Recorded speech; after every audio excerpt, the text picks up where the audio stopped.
listening to your brain on air. The program will begin shortly. Enjoy. أنت تستمع إلى دماغك على الهواء. سيبدأ البرنامج قريبا. استمتع.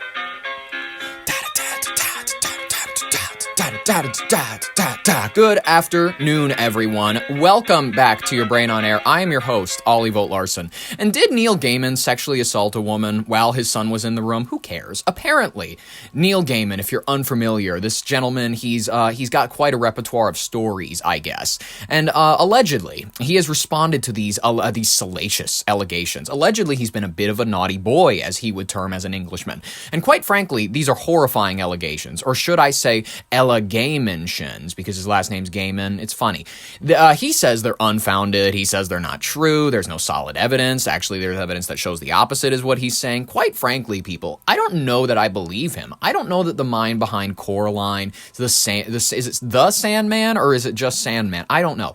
All the other junk for Percy Jackson fans, I don't know that Mr. Gaiman has the greatest of intentions. According to a former nanny, he pushed her to have sex with him in an outdoor hot tub or bathtub of some variety. Curious. Folks, I'm just going to be honest with you. That's a tough one. When it comes to the issue of sexual assault and whatnot, Bill Maher, oracle of knowledge that he is, symbol of boomer moderatism, probably, is that a word? It probably is. He went ahead and had on-screen legend, if you're unfamiliar with Mr. Aloysius O'Hare's actor, Rob Riggle. Rob Riggle, I'm a genuine fan, you know what I mean? I enjoy the Hangover films, film, excuse me.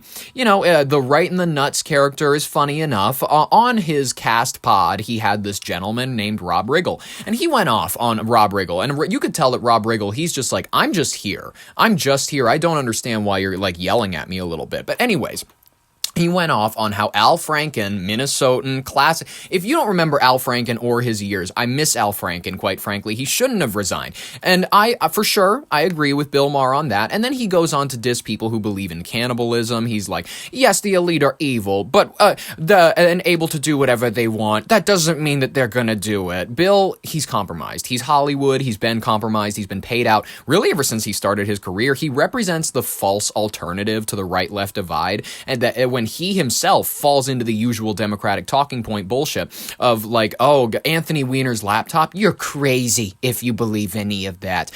He kept doing the QAnon joke in order to mentally ready you for it. He's been a farce, kind of a paid actor by the political elite for a while, and yet he has the audacity to sit and smoke pot on his show and go, no, but actually I'm the center, and I can't imagine pedophilic people would go a step further just because they can. I don't know where he attained this mildly Jewish accent. I think it's because he's from New Jersey, but it's sad, you know what I mean? Real Time's a good enough show, and he generally has some takes that I'd agree with, and whatever, but that was a straight L, homie. You gotta give the QAnon crowd their flowers. They were right. They were on it months before anybody else was. You know what I mean? In South Park watchers, they watch the Adrenochrome episode, and they don't realize that it's true to some extent. Matt and Trey, they're compromised as well, just as badly as everybody else is. They are these phony libertarians. They parade around their centrism as satire and whatnot, while never, ever, by the way, offering an interesting take in their entire show's run. Oh, Michael Jackson is weird? Cool, we knew that. It's the most lukewarm, you know what I mean? Like they have their finger on the pulse of what a lot of people are talking about, and as a result, it's really watered down jokes. Oh, racist little 10-year-olds are funny, but we shouldn't act like them. Okay, cool, we get it.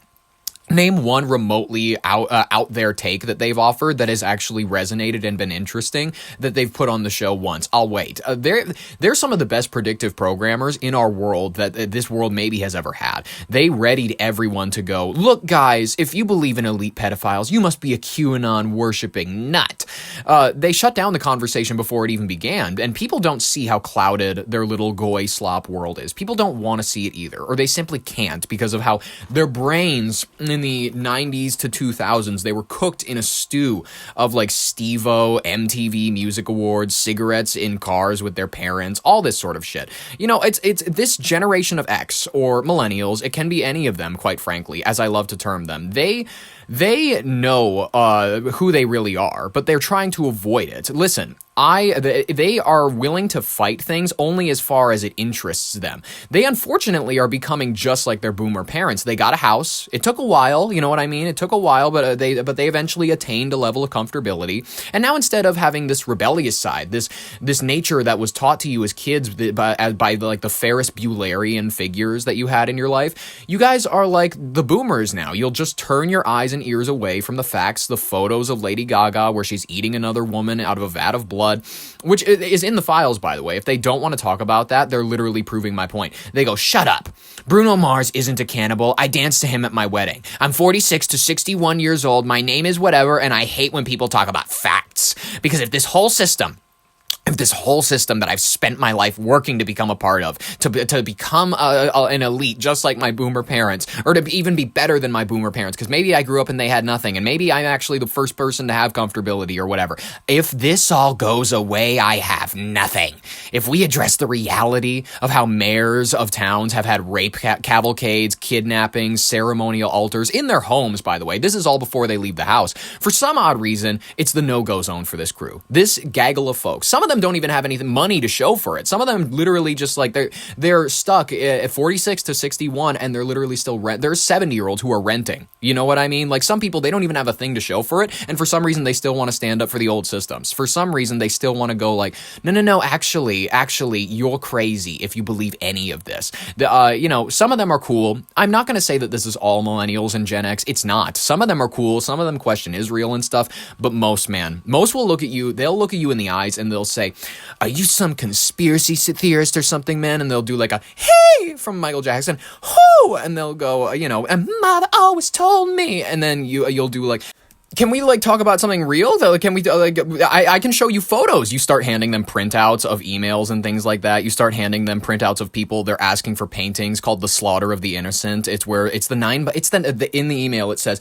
it's the 9x9 painting of the slaughtering of the children, and then they just go, Billie Jean is not my lover, and you go, no way, this could actually be serious. I think McDonald's could be using fetus in their food, and they go, she's just a girl who claims that I am the one, but the kid is not my son. Listen, if you don't think that is an accurate depiction of a certain generation of people that just refuse to acknowledge the things that are straight, not even in front of them, you have to go searching a little bit for it, but they don't bother. They just go, oh no, that's conspiratorial, that's not real, that's whatever. Guys, I'm just going to be honest. Let's head into this episode. I'm tired. I'm not going to criticize. I'm not going to chastise this generation too much. Some of them are waking up. Some of them are chill. Some of them are cool. They're figuring it out. They're just like our generation. Everybody has their select group of people who are legit or too legit to quit in their generation. I'm just going to be honest with you. Our lives have forever changed. We will never be the same. The more you change, the less you feel. Believe in me, ladies and gentlemen, because I am Ollie Volt Larson, your host of Your Brain on Air. Let's get started. First things first. Happiest of birthday wishes to my fiance. It is April 2nd, the day of our Lord. I may be here to report the news, but I am a family man at heart. I love you very much, hon. Happiest of birthday wishes to you. The president, he might have heard about this actually, how close we were getting to it. He said, we cannot have war on our birthday. We have to end it. He got out there on the podium last night and he was like, I know he doesn't drink, but I gave a better best man speech when I had like 3 glasses of Chardonnay. Like, I don't know where the energy was off. I don't know if he's just a really bad at public speaking after a certain hour or something. It was tough to watch. He's not normally like this. Sometimes he drones. He has like maybe 3 or 4 good moments throughout his speeches where it's like they'll get clipped and they'll act like he wasn't meandering for the majority of the rest of the episode, which admittedly is my show. But Harry F. Sisson, the F is for faggot, went off on like how apparently he sounded sick. This guy on Twitter, the Harry Sisson, if you're not aware of this gentleman, he is paid out, DNC shill, absolutely fascinating figure. You know what I mean? Does Harry Sisson officially get money from the DNC? Let's hear a little bit about this. Harry Sisson, a prominent Democratic influencer, has been linked to funding from organizations aligned with the Democratic Party, including payments for social media consulting from liberal PACs like Democracy Defense Action. Reports also suggest that he has worked with Palette Media, a firm reportedly funded by the DNC, which pays creators to promote left-wing messaging.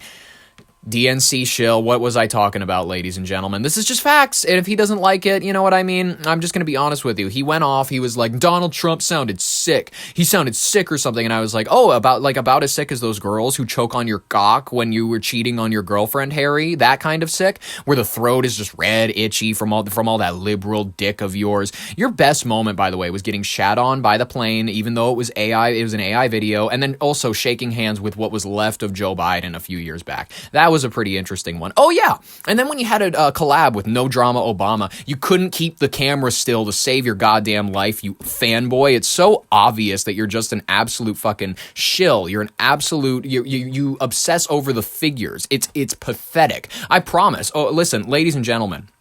Harry Sisson, he wanted him and Michelle, Big Mike, to run a train on him. I promise you. By the way, Obama is not the worst that the couple has to offer in that situation. Michelle has girth on her side. I've seen it on the Ellen show when she was dancing. Even as a kid, I looked at her crotch and I was like, what the hell is that in her pants? She's hiding like a water bottle down there like Larry David in that episode. Folks, let's cut the shit. War, it may be nearing an end, according to the dear leader.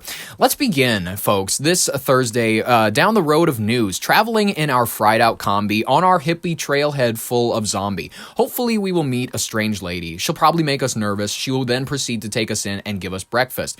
She'll say, do you come from the land down under where women glow and men plunder? In the words of the Persians, can't you hear the thunder? And in the words of the Palestinians, you better run, you better take cover. Let's review this speech that was given by the dear leader last night. Bing bong bada boom go.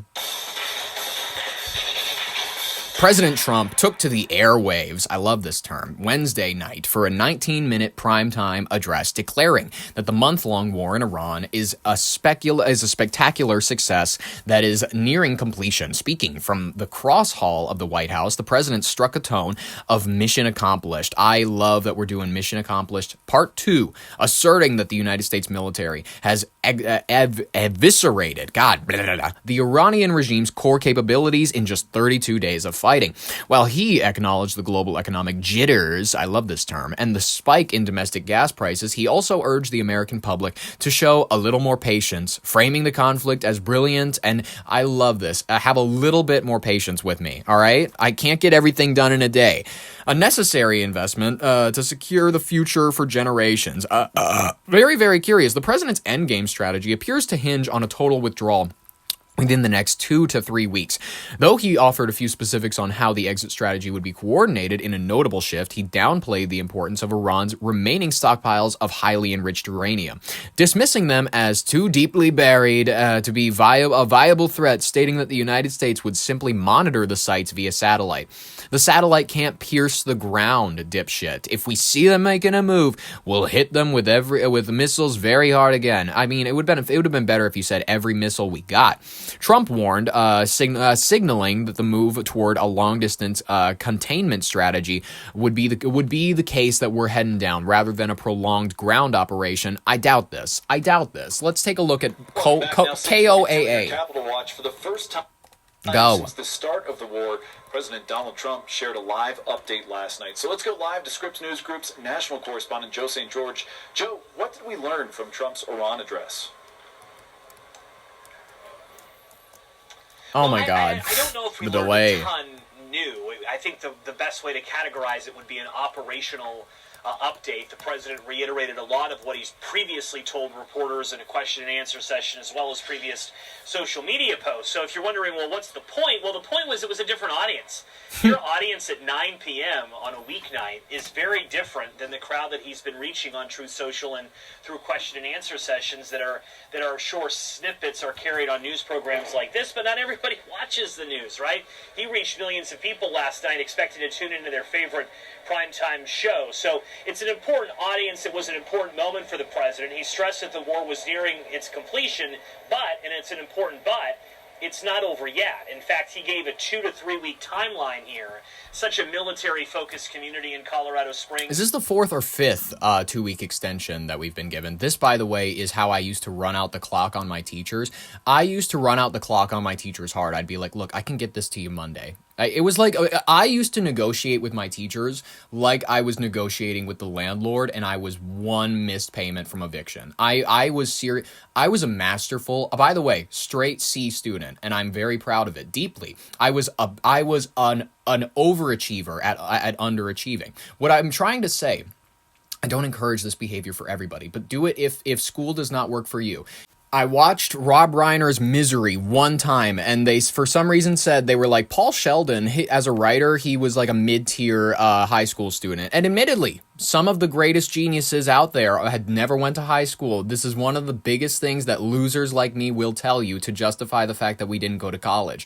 They're like, well, hey, some people didn't even go to college. Quentin Tarantino, and it's like, you think you're the next Quentin Tarantino, you fucking goon. I know my place, all right, ladies and gentlemen. I understand that I'm just some schmo. I'm not trying to make it big, okay? I'm not trying to get on Jimmy Fallon, all right? Can you see this? Can you see this voice on Jimmy Fallon? They'll cut the broadcast. Dude, I would go on late night, and I'd try to talk about something serious, and they'd cut the feed straight up, and Jimmy would be like, all right, let's play like ping pong or something, because I can't have you sitting here and talking about anything. I can't have you sitting here and talking about the parties we've been to, whatever. Ladies and gentlemen, if you're a mid-tier student, you're familiar with this practice that the president has been using. You understand deeply the efforts of pushing shit forward, kicking the can down the road, as many older folks would love to say it. I think it's one of the truest things about human nature, that we will always find a way to skirt the rules, kind of skirt deadlines. Is a deadline really a deadline? Is that time really? Is it due then or whatever? I tortured my teachers. They hated it from me. And you know what? I still graduated. Still graduated, ladies and gentlemen. You can't take that away from me. Me and Kanye still graduated. So many families wondering, will the president put boots on the ground? He didn't address that last night at all, either one way or another. It clearly remains an option for the president. In fact, he said over the course of the next 3 weeks, they're going to try to send Iran back to the Stone Ages. As far as the all-important gas prices, they took my advice from a few episodes. I was like a few episodes back, where I was like, if you're going to do this, just do it. Like, eviscerate the entire, like, the country of Persia, start over. Like, I'm not saying I want it to happen. I'm saying if you're going to do a war right. Impacting all of us, right? The national average is over $4 a gallon. The average in Colorado is actually below that. If there's any silver lining, we'll take it where we can. Colorado has some of the better gas prices in the country right now. The president said that he encouraged countries in the world to go take control of the Strait of Hormuz, that the U.S. had done the hard part, leaving open the door, yes, that this conflict could end without the Strait of Hormuz getting back to where it was prior to the conflict. And as long as that's happening, I would expect volatility in the energy markets. If you missed the speech entirely, one sentence, all you need to know: oil is up this morning following the president's remarks. The markets are down. That suggests that investors, global energy markets, not exactly beaming with confidence following the president's big primetime address last night. Who would be, quite frankly? Quite frankly, who would be? Whatever, ladies and gentlemen. You can make whatever call you'd like on the situation. I don't know whether or not we're going to see peace anytime soon. It probably not, is my assumption. This 2 to whatever week campaign that we've been watching develop over the course of a few months, it may be a year. We could be in Iran for the next few years. I don't know. Am I saying I'm happy about it? No. Am I saying I'm happy about it? No, but is it possible? Who knows at this point? We could own Greenland soon, as far as we know. You know what I mean? Maybe the ground troops that we're saying we're sending to the Strait of Hormuz, we're actually sending up north to go ahead and take it while strike while the iron is hot. Everybody's eyes are on the Middle East. No one's going to notice if we grab it. Ladies and gentlemen, I think that we should talk about the next story, because we got universities being pressured to strip names of Epstein associates from the campus buildings. Apparently, they didn't know that it would be a grand idea to scrub these names off of this. I'm just going to say it. Keep them on. No, shut up. Actually, interestingly enough, if you've paid into a university, if you've helped get these kids an education, so what? You've committed crimes. So what? And I don't care what crimes. It could be stealing gum from a store. It could be making a child disappear off of the streets of New Orleans. I don't know what you're up to on your private time.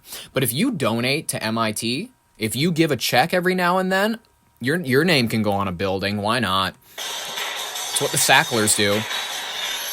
A growing wave of protests are sweeping across the U.S. college campuses, especially Ohio, as students and faculty demand the removal of building names linked to associates of the late sex offender Jeffrey Epstein. From Ohio State University to Harvard, the backlash is intensifying following the recent release of the files that expose deep financial and personal ties between Epstein and some of the nation's wealthiest university donors. Listen. Why can't they just have their name on the building? They already gave the money. Listen, actually, shut up. I'm tired of people trying to tear down Robert E. Lee statues. I'm tired. Listen, it's our nation's heritage and culture. And if you're too pussy libtard for this shit, if you don't want to see some sex offender's name on a building, I want you, love it or leave it, bitch. That's what I say. That's what I say to these pansies that they have apparently on college campuses these days. They literally can't. They're like, black people have rights all of a sudden. I guess now we can't protest like they did back in the 60s. I guess we can't protest. Everything has lost the weight, quite frankly. Everything, literally speaking, ever since Ozempic got in the game, and also since we've kind of lost the cultural relevance. Women are not as oppressed as they used to be. Everybody likes to pretend it's becoming Handmaid's Tale. It's not. It's overdramatic bitches on Facebook who are saying that, who are going like, we're one bill away from women being in chains. Oh, okay. Have a little perspective, you goon. Those, by the way, those Islamic people that you want to keep taking in by the millions, they're the exact people who are going to vote for hijabs in your community. In your community. I'm sorry to say it. You want to live in Dearborn, Michigan sometime soon? For many students, the presence of these names serves as an unacceptable endorsement of these figures. Whose reputations are now irrevocably tarnished. Oh, this is the most performative. Are these like liberal arts majors? Are these people who are going into theater because the drama, the factor? I feel like I'm watching it like one of Amadeus Wolfgang Mozart's beautiful. I feel like I'm watching one of his plays on this thing right now, where people are going, "Oh, it's so horrific. You did what elite people do. You for some this is such a shock to us because we don't know anything for some reason." That's just how it goes, ladies and gentlemen. Their connection to one of the most prolific sex predators in modern history apparently leaves a bad taste in the mouth of many people, much like the victims, unfortunately. At the heart of the controversy, a retail billionaire, Les Wexner. Oh, we love Les Wexner. I'm just going to say it. I would threaten him a lot less if I was his lawyer, whose name adorns multiple facilities at Ohio State, including the medical center. Oh my goodness, I'm curious what experiments they're running on the college students there. A football complex and the arts center, of course. Similar campaigns are targeting buildings named after other prominent figures like Andrew Farkas, I think it's Farkas, at Harvard, and the Commerce Secretary Howard Lutnick at Harvard College, Haverford College, god damn, where the student body recently voted to urge the administration to rename the campus library. Listen, what have you kids done to justify it? Listen, they're billionaires. They can do what... Do you not understand how this fucking world works? The billionaire donates however much he wants or can to a said organization or college or whatever. He gets his name on the building. He goes onto an island and he rapes a 10-year-old. And you think that this is shocking? Why? You think that this is bizarre? Why? It's how things have been going for the last however many hundreds of thousands of years, where people who have the access to these things will behave in a certain way. Absolute power corrupts absolutely. For some reason, people don't get that. People don't understand that. That's okay. That's chill. I'm not saying that I'm not in favor of freedom. I'm not saying I'm not in favor of billionaires. I'm not saying I'm not in favor of any of that. But I'm saying you're shocked. You're surprised that this gentleman, for some reason, he gets a building named after him, and yet he's probably committed multiple sex crimes. Ladies and gentlemen, can we get honest? Can we be adults for 5 minutes, please? Let's just let the creeps have their buildings named after them. They donated so much money. Demonstrators argue that these institutions can no longer claim that they stand for moral leadership, as though college has ever stood for moral leadership. They never have. Or student safety, while continuing to honor donors whose wealth and influence were once entangled in Epstein's predatory network. God, I can feel the performative anger from the entirety of this crowd. Let's take a look. Let's take a look at what these crowds look like. Oh my God, one of them's got a mustache straight out the gate.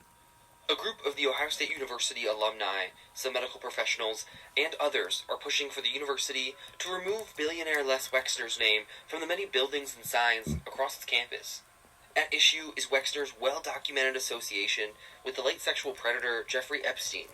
The optics of this send a huge message to every Ohioan and every sexual assault survivor. That's not a that word. This university doesn't care.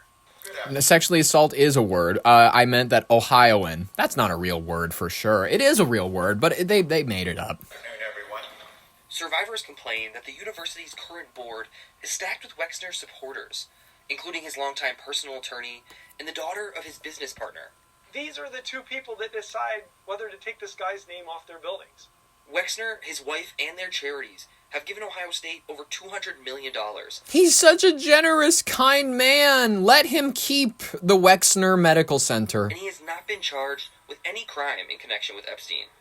It's so preposterous to me what he got away with so long with so many people that I can't imagine how a mind could do that. When I look in the mirror, I know I see an honest person. But in this, I was completely blind. Yeah. University officials say they... Listen, I know that everybody else is gonna throw coals on the fire, whatever you don't throw coals on a fire, you throw wood on the fire. I'm retarded. But I know everybody's gonna try to stoke the flames against this guy. Listen, how old is Les Wexner? Age. 88 years old. Guys, leave him be. Let him go home. Straight up. Let him go home. I know that he's probably got a few girls tied up at home. Let him go. Straight up.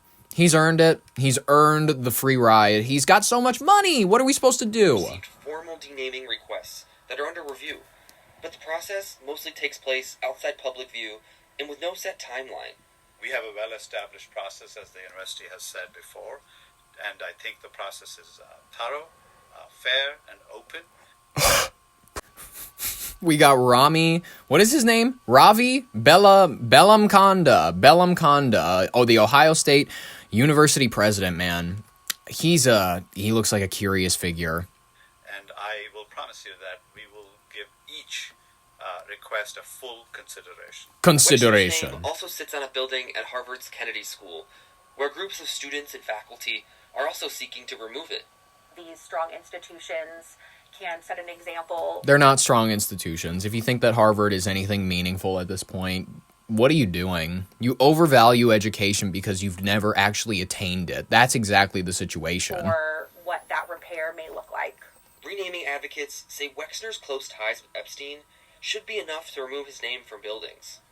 Their money means more than people, and that's what they're showing me today. As a nurse, patients have to trust me for me to be able to do a good job, and that name being on the building erodes that trust. You know, I will say, when you see that on the front of a building, you do automatically assume they have an adrenochrome clinic. One where they can just, like, kind of strap you up, you know, you get whatever, you get the blood transfusions, and they make you feel like a brand new man. You know, honestly, it might be good. It might be good. Many people, they're like this baby, people that, they always go like, the baby part is too far. Their people aren't killing babies. You think that people are out there killing babies? Yeah. I do think there are doctors who will keep the baby alive post-birth, and then they will ship it off to have its skin stolen. This is factually true. You can look it up. There are instances where people, they will have a post-birth abortion in the form of, they will say, well, the baby either, they'll say it has some form of deformity, they'll label it as a non-viable, whatever. It's a perfectly fine child. They will ship it off. Planes fly in. They get it as soon as possible. It's literally, they take the skin, they take the eyes, they take the heart, everything. Ladies and gentlemen, if you don't love the fact that human farms exist, if you don't love the fact that we harvest Achilles tendons from animal-human hybrids that we've actually had in, I think China was the first country to develop this technology, then we eventually comported it. We have had chimeras for the longest time. If you don't know what a chimera is, if you don't know anything about the animal-human hybrids that are living now, that are literally, we need to make it an animal-human hybrid, because in order for there not to be any human rights rights in order for us to harvest the organs freely. Otherwise, if they were fully human, then we'd run into human rights issues. You'd have to give them something. You cross the genome with a pig, with any sort of, the pig is the closest to the human. That's why they use it more often than not. And they will splice the genome in order to claim that it is a non-human being. And unfortunately, these things have a degree of consciousness. We're not entirely sure because there's no research out on, about these brain scans about that they've run on these things, but they are viable, functioning, conscious beings. And it's unfortunate. Am I saying this because I want to freak people out? Of course not. Am I saying this because I know it to be true and that I want people to get ahead of it and understand what world they're living in? Yeah. And if you can't handle what I'm saying, maybe you're just not ready for it. Maybe you are just as interested in, and not you, the listener, but maybe the listener who is rejecting this message right now, maybe they are comfortable in the world that they believe that they live in, and it wouldn't compute with them to believe that there are skin farms. So it wouldn't compute with them to know that there are children going missing, to eventually be, raised into literally something that they'll only harvest for its adult organs. Is anybody happy about this situation? Of course not, but it's the world that we are living in and with. University administrators, they're obviously in a high-stakes standoff between the push for accountability and the complex legal realities of naming rights and major endowments. Because, guys, let's not forget, he won this ability to put his name on the building. He donated enough, and they were like, all right, you won. You get the whole medical center named after you. While some schools have initiated the review procedures, the processes and the procedures are often slow, opaque, and lack serious, clear timelines, frustrating those who view it as an issue of urgent ethical necessity. And as the clamor is growing, many see echoes of previous national reckonings over the Sackler family's role in the opioid crisis. Yeah, exactly. That's what I'm trying to say, is that we let the Sacklers put their names on museums, all that junk. Unfortunately, we have a lot of names and a lot of buildings named after those names. And unfortunately, some of those names are not going to be attached to the best people. It's childlike to expect that your hospital, Mount whatever of Zion, Saint, but whatever, it's ridiculous to not think that Catholic saint didn't assault a few children. It's ridiculous not to think that, ladies and gentlemen. It's just statistics. It's just science. Let's go into the rapid fire section of today's headlines. There's a lot of stuff you need to cover in order to get your media diet healthy to a decent standard. We can't dedicate 2 to 3 paragraphs to literally everything. So let's talk about this. Hundreds of teens are taking over Chicago. They're doing these takeovers once again. They're taking over this Chicago neighborhood. Chicago police have responded to another large teen gathering on Monday night, this time in Hyde Park. The city's mayor and the top cop weighed in on the teen trend problem. If you're not aware of the teen takeover nights, it's just an excuse for people to overwhelm either businesses, spaces, all that sort of stuff. And they will break shit. They just do what kids do. They party, they hang out, they play, they do all that shit. But it's teenagers. Some of these teenagers are ripping the pen while they do this shit. Because obviously, we live in a degenerate society. Every person who's in high school is either around marijuana regularly or doing it or selling it. You live in a euphoria culture. It's unfortunate, but it's true. You know what I mean? You watch that television show, many people go, it's a good TV show. It's what's happening in the majority of high schools, even in your little crumb-bum city of nowhere. There's women, there's not women, but there's literally 16-year-old girls who think they're the shit. They think that they're, what's her name? They think they're Zendaya. They live in a 2-story house with a split level or whatever. They live in a good house or whatever, and they just sit and they're like, my mom's a bitch. I don't like the way that my family treats me fucking rude. They have everything handed to them. They've never had to struggle once in their life. I fucking hate nobody understands the pain and the misery that I have and that there is in being a stockbroker's daughter. It hurts. And my mom, she doesn't even work. My mom doesn't even work. She's at home all the time for us kids. It's ridiculous. Anyways, Chicago and Minneapolis, Brooklyn, a lot of other places, the Bronx, all these major cities, they're seeing these teen takeover nights not really becoming irregular, quite frankly. These are becoming regular events for these kids. Let's look at a clip.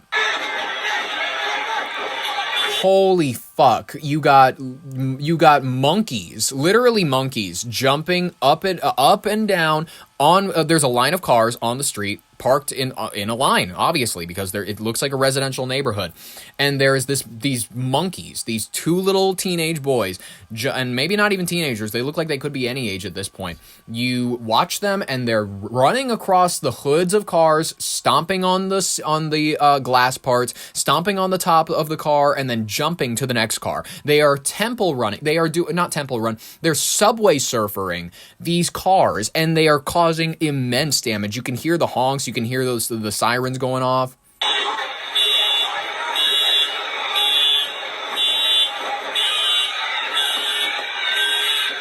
Wow.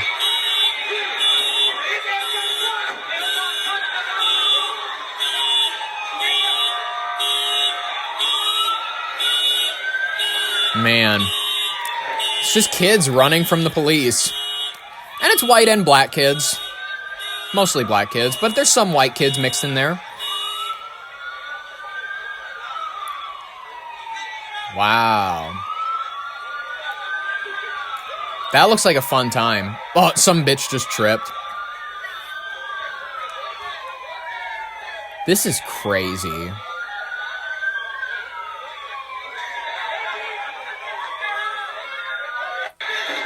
Man, well, I guess if they're having their own crisis, I don't know what else to tell them. NASA has launched the historic moon mission. Apparently they could temporarily lose contact with us or some shit. I didn't know. But I do want to listen in because it sounds like we're getting an update here from NASA. Let's listen into their live stream.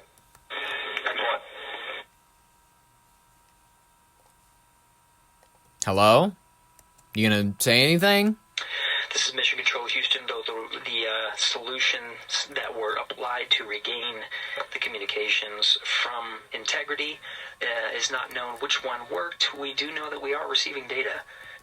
We're getting confirmation that is updating some of our telemetry that shows that the solar array wings have been reconfigured to the solar normal. Again, drawing as much power as possible. Okay. While integrity is in flight and awaiting the next burn, the apogee rays burn. And you just heard confirmed, though Stan Love was reporting some things in the blind, meaning we could not hear the crew respond to any of the calls that were going on Orion to Earth. That's not We great. did confirm from Reed Wiseman aboard Integrity that they did hear all of the calls that Capcom Stan Love was reporting. Integrity for comm, while we are sorting out the earlier comm loss, we plan to remain on S-band string 2. Is that it? Copy S-band string 2, and quid 19 has been inhibited for right CCD. Copy quid 19. This is one of the lamest things I've ever seen. So apparently we've lost contact briefly with them. I don't know why they would sign up for this. What if this has been a dream or something like that for them? What we're watching here is the live stream coming in from NASA, and you're seeing the image there on your screen. Those are the solar panels that have now been deployed right next to the Orion spacecraft as it makes its way around Earth and will be gathering momentum to make its way to the moon. Through his steps at this time in the timeline, mission specialists. But as you can hear them talking, they've been discussing not a full loss of communication, but definitely some issues. It sounds like there were moments in which the control room could not hear the capsule, and yet the capsule was receiving communication at all times from mission control. Let's hope that capsule doesn't implode. The video streams that many people were expecting at the beginning of the launch and after. Lame. Okay, they're flying around the moon. Who gives a fuck? It's people are on drugs and they're dying from drugs they thought that they were safe. Folks, if you're a Chinese man, if you're a 17-year-old Chinese man, apparently you smoked weed and you died. This is a story that's coming out. He thought that he was smoking cannabis. Hours later, he was dead. Apparently, you can't even trust weed nowadays. I used to know this one gentleman. He used to sell weed, and he knew my dad. And he told me at one point, if it's dirt weed and it's it's like, it's not going to get anyone high, just piss on it. And then I was like, what did you say? And he goes, piss on it and let it dry out. That does something to it. I'm not sure what, but people always come back and tell me that it's straight gas. And this was this guy's actual technique. He said it gave it the right color. It gave it the right ammonia type kind of smell to it. And I go, okay, that actually explains a lot of this boof weed out there that many people are reporting, and some weeds that even I'm worried that I've tried. But in all honesty, this guy just told me, if it's boof, if you know that it's boof, piss on it. It'll make it better. I don't know what my diet needs to be, but he was like, just piss on it. So this was a 17-year-old This was a 17-year-old man smoking weed. He was pronounced dead the same day. But there was no weed in the system. No weed in the system. What he actually smoked was synthetic cannabis. Oh. It's a drug that's made in a lab to mimic the same effects as THC. The active Synthetic cannabinoids are terrifying, and they never look right, by the way. They never look like bud quite right. They always look like shavings, like little brown shavings almost. ingredient in cannabis. Think of it as a dupe of cannabis, also known as weed or marijuana. It's part of a new wave of drug dupes, known as new psychoactive substances, that have entered the market in recent years. They can be hundreds of times more potent than the drug they're mimicking. Synthetic weed, the high goes very fast and goes down very fast. Probably like 10 minutes. The high is pretty quick. After a while, people start going like collapse, like, start overdose. Stop overdose. The goal of these drug dupes is to evade the law. Their chemical structure keeps changing, making them harder to detect. Drug syndicate is very smart. When you come up with a new testing methodology, they would actually design a new one to circumvent. Synthetic cannabis is just one example of this deadlier and fast-evolving new wave of drugs that countries around the world are battling. I think that this new wave of drugs is one of the best that we've seen. You can't do coke, you can't do any of this anymore, unfortunately, but you know what you can do? You can head on down to your local smoke shop, and you can get these bags of gummies and mushrooms, all this shit. Me and my fiance, this was maybe 2024, I remember, because it was the peak. It was like Brat's summer. It was good time, honestly. I had the best time. It was when Kamala was running, the vibes for some reason for them were really, really good. You know what I mean? It was a peak summer because they thought that they were going to continue the Biden legacy. It was like, you know what I mean? And we had all these thoughts on our mind and whatnot, and we were dishing, we were chitting, and we were like, okay, maybe we should go do some mushrooms. So we went and we picked up this like 10-pack of gummies or something. And I'm 90% sure that they're not real, by the way. I don't know what's in them. It says that psilocybin is in them. I don't know that it's... I don't know. I don't know any of the science of this shit. I'm not goblin. You know what I mean? I can't tell you what the effects are going to be. I can't tell you the strike, whatever. We ate the gummies. She had like 4. I had like 6. It was a 10-pack. It was this little pack of gummies. And it was one of the best trips I've had in my life, admittedly. We headed on out to Lindenwood Park, this amazing little park along the Red River in Fargo, North Dakota. And it was the walk, a generational walk, ladies and gentlemen. We saw a deer. We thought that it was chasing us, so we just took off and ran right back across the bridge and shit. And I'm just going to tell you right here and right now, those mushrooms might be better than weed. I don't know if mushrooms are better than weed. Weed is so much more mellow. It doesn't lift you off quite, like literally. It doesn't space launch you quite as much as mushrooms do. It's a little more, you can control it. And I'm a little bit of a control freak, admittedly. I don't mind doing mushrooms here and there. You know what I mean? You gotta relax your mind and float downstream, as John Lennon says, every now and then. But you know, when it comes to weed, it's just so much more. You choose your moment. You don't eat these gummies or whatever, and then an hour or so, unless you do edibles, but an hour or so later, you're at Christmas, but like you're seeing your grandma and her face is like changing shape.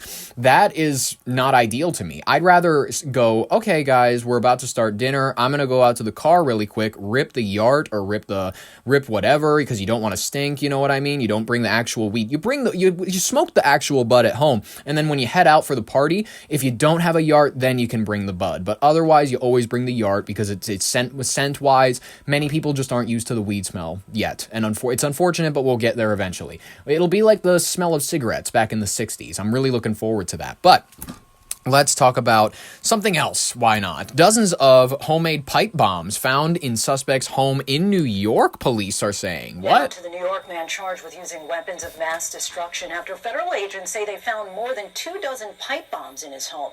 Leave him be? That's his business? Say he put his entire neighborhood at risk. Here's ABC's Aaron Katursky.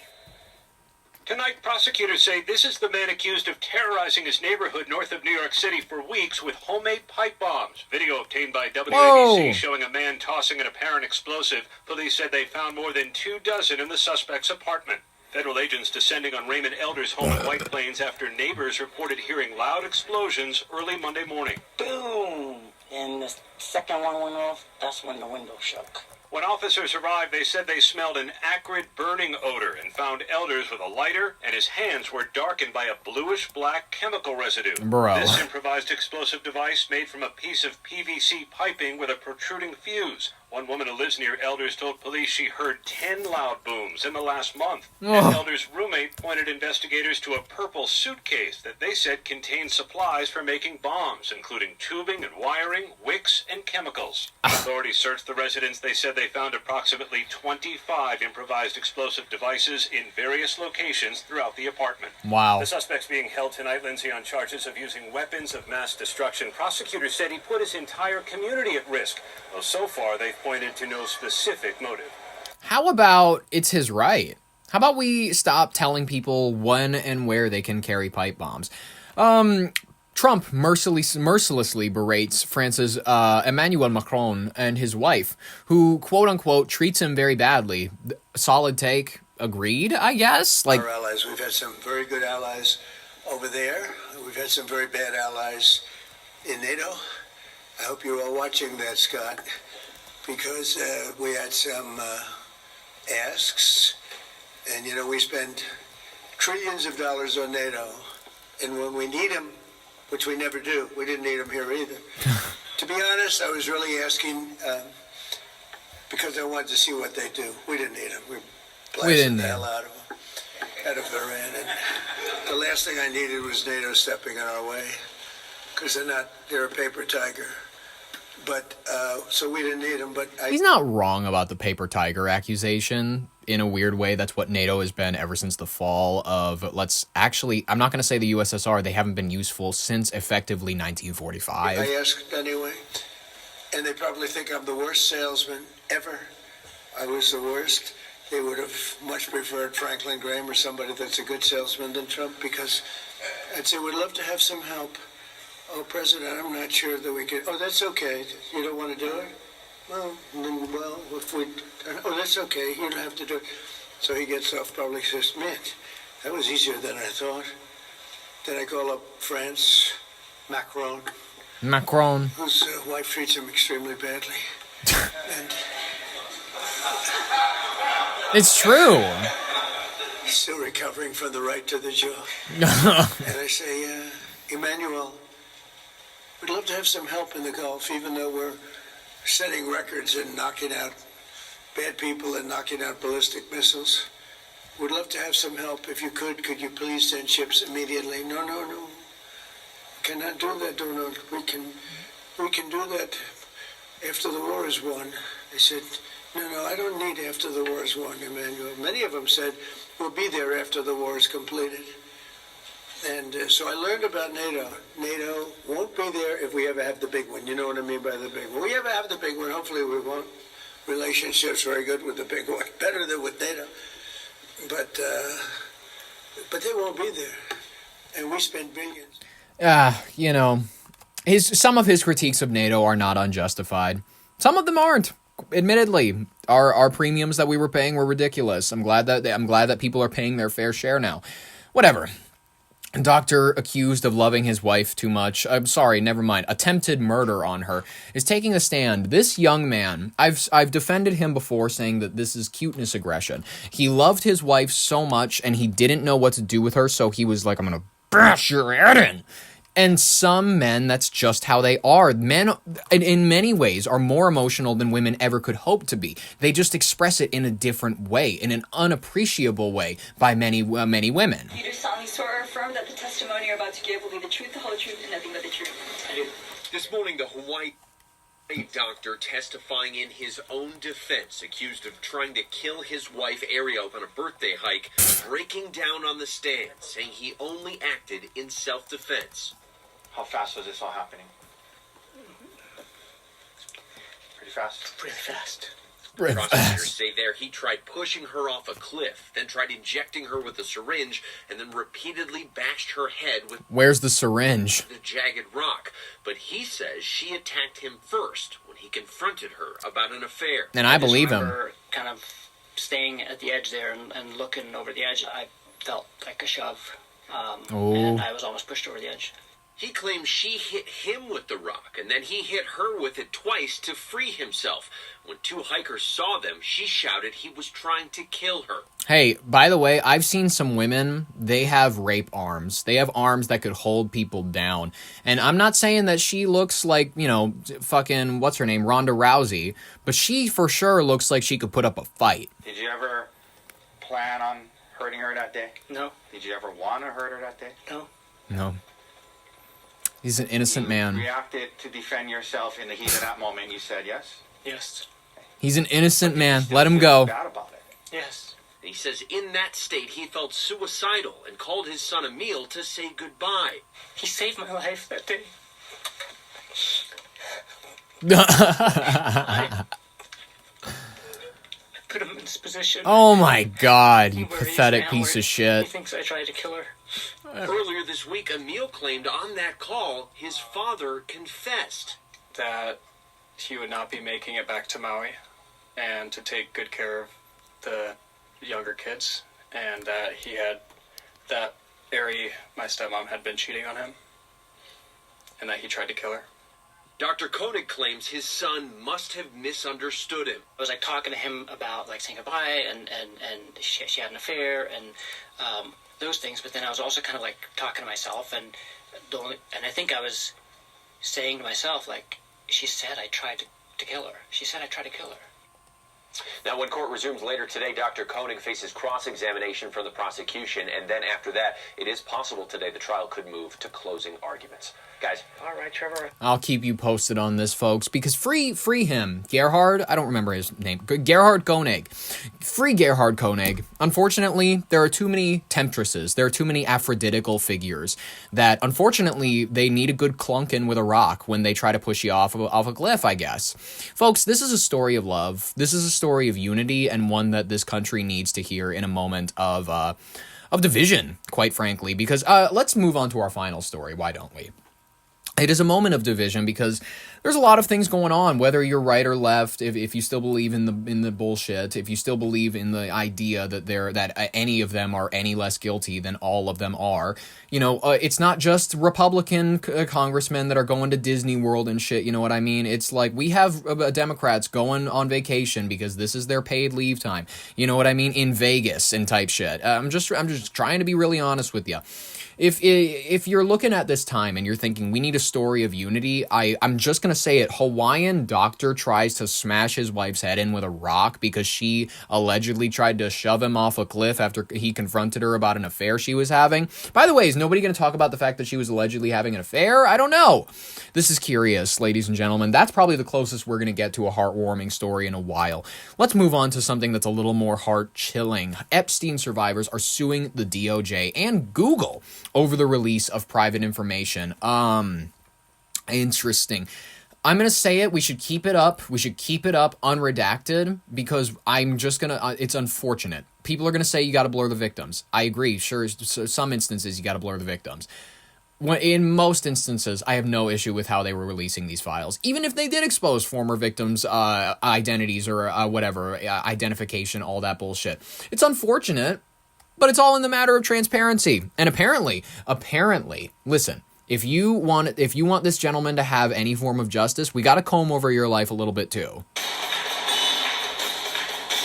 A group of survivors of Jeffrey Epstein are taking legal action against the Department of Justice and Google in a class action lawsuit filed in a federal court. At the heart of the case is the recent massive public disclosure of the investigation files mandated by the Epstein Files Transparency Act. All of these survivors are paid government shills. They're fake. They're not real. They're probably paid by Trump. They're trying to sue the DOJ in order to go like, hey, you have to take all those files back and you have to re-examine all of them. While the goal of the act was transparency, the plaintiffs are alleging that the government's push for speed resulted in thousands of redaction errors, ultimately exposing the personal identity and information, including names, phone numbers, and email addresses, even photos of approximately 100 survivors. It's unfortunate. What I'm trying to say is that I'd rather see no redactions than any redactions. I'm saying, show me all the victims, I don't care, but show me also all the people that he had in his books. That's all I want. The lawsuit argues that the Department of Justice, the DOJ, prioritized the volume and the pace of the release over the safety of the victims, effectively adopting the release now, retract later approach, which is not inherently wrong. Although the government did remove the specific documents containing the unredacted information from its own website after being alerted to the errors, the plaintiffs claimed that the damage had already been done. Bull honky. They contend that the government has failed to take adequate steps to demand that other online entities remove these sensitive data. You can't control what everybody else has done. Shut up. Shut up. Leaving the survivors to face renewed trauma, harassment, and even threats from strangers who now have access to their personal details. It's unfortunate. It's unfortunate, but what am I supposed to do? You want me to give you a check because, you've unfortunately... By the way, no one wants to get honest about the survivors, about the victims, and all this shit. Here's hot take Thursday, ladies and gentlemen. Most of these victims were just as bad as Ghislaine. A lot of these victims, and not many of them will ever cop to it, not many of them will ever admit to it. They were just as involved in recruiting girls that were their age. Am I saying that they have just as much culpability as an adult? No, they were children. But they helped this. They helped build the ring. They were bringing young girls from their school to go give massages to this gentleman in Palm Beach. All right?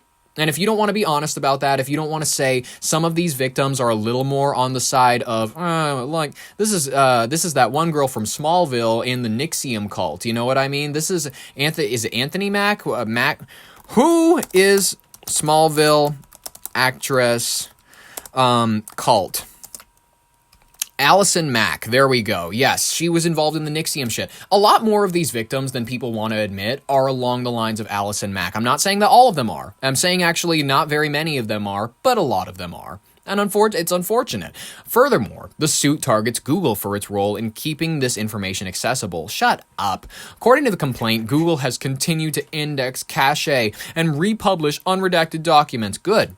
That's great. And its AI-generated search features have actively projected this sensitive information to a wider audience. What are you talking about, projected? They asked an AI, and then the AI grabbed from the data that was available. Projecting? The fuck? This is such victim... And I understand they're the victim, so they're used to playing the victim card. But this is so victim-y. It's so like...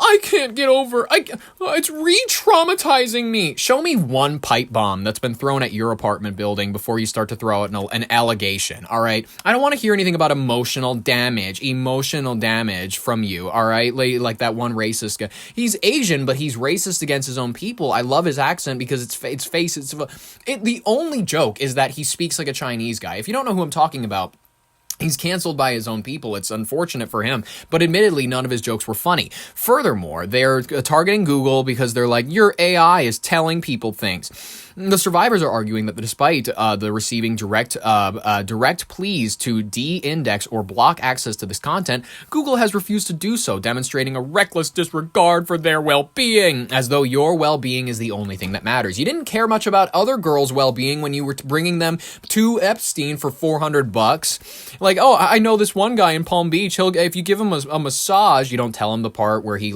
pulls it out. The plaintiffs are now seeking damages and a court order to force the removal and de-indexing of this personal data and to stop the cycle of victimization. The only one victimizing themselves. The only ones victimizing them are themselves. I'm sorry. Abuse survivors of late sex offender Jeffrey Epstein are now suing the Trump administration and Google. The class action lawsuit is over the alleged disclosure of personal information from the Justice Department's release of the Epstein files over the past few months. While the government later withdrew the personal information from the publicly released files, survivors say it was too late They say their info continues to show up in search results and AI-generated content. What do you want us to do? DOJ and Google for comment, but have not heard back. You gave a guy a massage in 2006. Justice reporter Ryan Riley. And Ryan, tell us more about this suit, specifically why Google is involved and where the suit goes from here. Yeah, there was a lot of websites that basically replicated the release of the information from DOJ, putting it in other formats, and so all of that is still sort of out there on Google because a lot of that information was initially published by the Justice Department. It's accessible in other formats, and so that's essentially what this lawsuit is focusing on, trying to get some change from Google and make sure there are some financial penalties in the plaintiff's view to encourage them to stop this sort of thing from happening in the future, Christine. What else are the survivors Christine. speaking here with this lawsuit? What are they saying?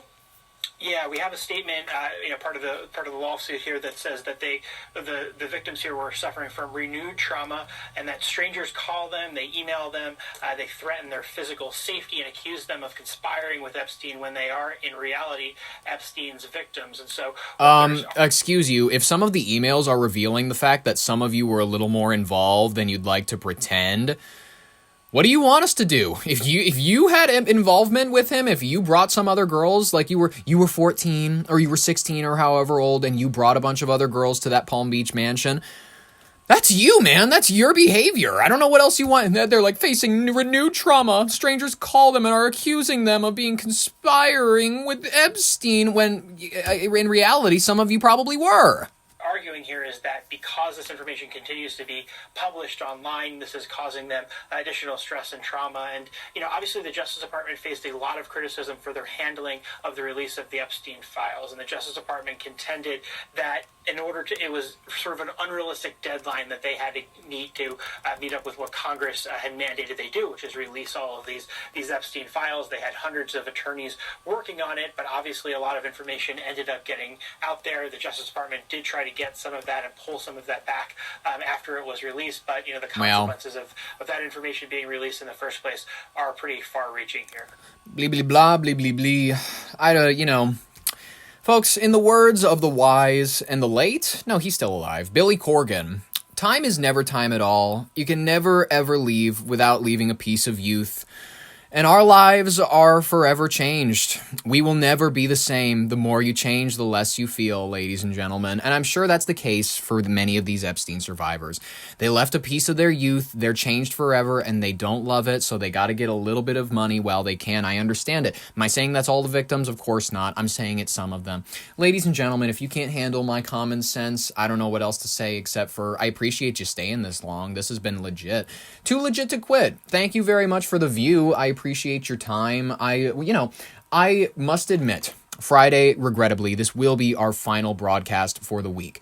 Friday, I will be busy. I will be unfortunately out of town. I won't be able to hop on the mic. So, ladies and gentlemen, I appreciate you hopping on for this broadcast. I hope that you have a wonderful weekend. I will let you know if anything major happens because we do the post mechanics or whatever. The only thing I posted about was when Catherine O'Hara died because that bummed me out. I love Home Alone. Don't come at me, all right? Don't come at me. She's great in Beetlejuice. She's great in all these other films. She was great, excuse me. She was R.I.P.